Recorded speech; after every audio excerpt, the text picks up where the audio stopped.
फरियादी सेवाराम गुर्जर और उनके भाई नवल सिंह गुर्जर ने बताया कि शहर के प्रसिद्ध दूध व्यवसायी शिव सिंह गुर्जर से हमारा पैतृक संपत्ति के बंटवारे को लेकर विवाद चल रहा है। प्रार्थी के मकान क्रमांक HIG विगत 14 वर्ष से निवासरत है। उसको आरोपी शिव सिंह गुर्जर ने मेरे मकान की रजिस्ट्री करा ली और विगत 4 जुलाई 2021 से लगातार मेरे ऊपर उसे खाली कराने के लिए दबाव बना रहा है और लगातार पुलिस को मेरे घर पर भेज रहा था। 8 जुलाई 2021 को पुलिस के जाने के 4 घंटे बाद शिव सिंह गुर्जर, उनके पुत्र राजकुमार गुर्जर, पत्नी विमला देवी, कर्मचारी राजेश रमन वगैरह ने लाठियां लेकर प्रार्थी मेवाराम गुर्जर के घर में घुस गए। युवक जबरन उसकी बच्ची पूजा सुस्ती बदना को धमकाने लगे, वहीं सामान ले जाने लगे। फरियादी सेवाराम गुर्जर के अनुसार 8 जुलाई 2021 को उसके घर में घुसकर बच्चियों की मारपीट की और डरा धमकाकर प्रार्थी का सारा सामान 3 भैंस ट्रैक्टर में भर कर ले गए। इसकी शिकायत फरियादी देवाराम गुर्जर के द्वारा थाना सिटी कोतवाली और पुलिस के वरिष्ठ अधिकारियों से कई बार गुहार लगाने के बावजूद भी कोई कार्रवाई नहीं की गई। तब प्रार्थी की पुलिस ने सुनवाई नहीं की तो प्रार्थी ने हाईकोर्ट में अपनी गुहार लगाई। प्रार्थी सेवाराम गुर्जर ने ग्वालियर हाईकोर्ट में परिवार लगाया था। न्यायालय ने पुलिस से जवाब मांगा, तब पुलिस ने आनन फानन में फरियादी को सिटी कोतवाली बुलाकर शहर के प्रसिद्ध दूध व्यवसायी शिव सिंह गुर्जर और उनके पुत्र और उनकी पत्नी साले और उनके 2 कर्मचारियों पर कोतवाली पुलिस ने डकैती का अपराध दर्ज कर मामले की जांच शुरू कर दी है। FIR के मामले में सर हमारा तीनों भाइयों को शरीकत को, काम को, दूध को, खेती को, व्यापार को, सामलात की प्रॉपर्टी में हमने मकान खरीदे 3 और खेती बाड़ी गांव में ज़मीन सब खरीदते गए और हमारा बड़ा भाई पिता के बराबर मान सम्मान देते गए। बड़ा भाई के नाम हम उसको कराते गए विश्वास में, क्योंकि हमारा बड़ा भाई ईमानदार है। तो जिस मकान में मेरा भाई सेवाराम रह रहा है वो 14 साल से रह रहा है।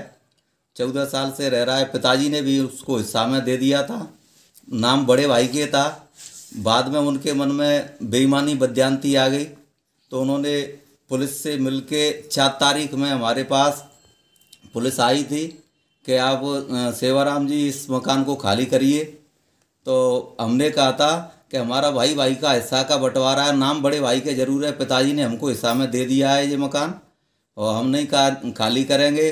आपके पास पुलिस से हमने बोला था आपके पास कोई न्यायालय का कोर्ट का ऑर्डर हो तो हम खाली कर देंगे। तो पुलिस के पास कोई ऑर्डर नहीं था, पुलिस वैसे ही आई थी। उसके बाद में हमने एडिशनल SP को आवेदन दिया 5 तारीख में। एडिशनल SP साहब ने बोला था हमसे कि आज के बाद तुम्हारे पास कोई पुलिस नहीं आएगी, तुम्हारे घर पे कोई जाएगा नहीं, आप निश्चिंत रहिए। हम निश्चिंत बैठे रहे। उसके बाद में हम विश्वास में थे कि एडिशनल SP साहब ने बोल दिया तो हमारे पास कोई आएगा नहीं। 8 तारीख में 4-5 पुलिस वाले आए थे 12 बजे के करीबन। तो उन्होंने भी हमको धमकाया कि आप खाली करिए मकान को, शिव सिंह का मकान है, शिव सिंह के नाम है, खाली करिए, नहीं हम तुमको घर से बाहर कर देंगे। इस घटना को 4 घंटे बाद में हमारा 5-6 बजे जो मेरा भाई सेवाराम गांव में था और हम दोनों ही खेती किसानी का काम कर रहे थे। अरविंद लड़का हमने गांव से धार के लिए भैंसों की दूध के लिए भेजा था हमने। तो बच्चा दूध निकाल रहा था हमारा और बच्चियां घर पे थी। एक बच्ची हमारी मकान पे छत पे ऊपर थी।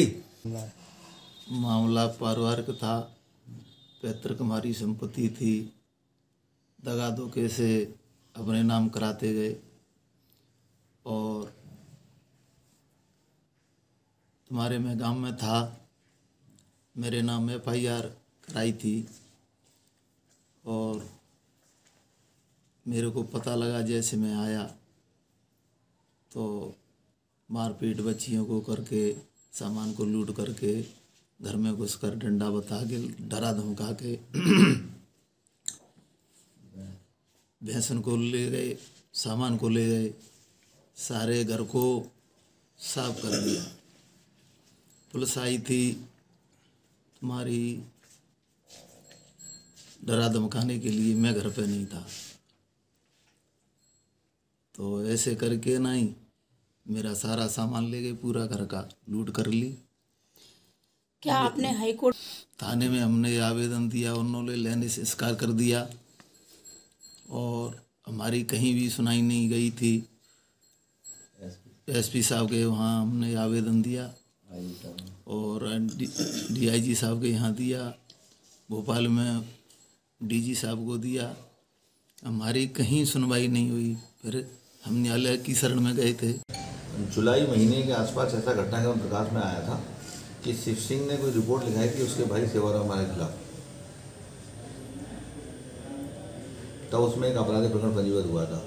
उसके बाद में फिर दूसरी पार्टी ने भी आवेदन दिया था, उसकी भी जांच की गई और फिर अंततः इसमें ही पाया गया कि इनके द्वारा अपराध कार्य किया गया है, तो कोतवाली में आपराधिक प्रकरण पंजीबद्ध किया गया है। किन धाराओं में अपराध दर्ज हुआ है? धारा था 395 और अन्य धाराएं हैं, उसमें गंभीर मामला है, पंजीबद्ध कर विवेचना की जा रही है। मुरैना से देवेंद्र सिंह राजपूत की ये रिपोर्ट।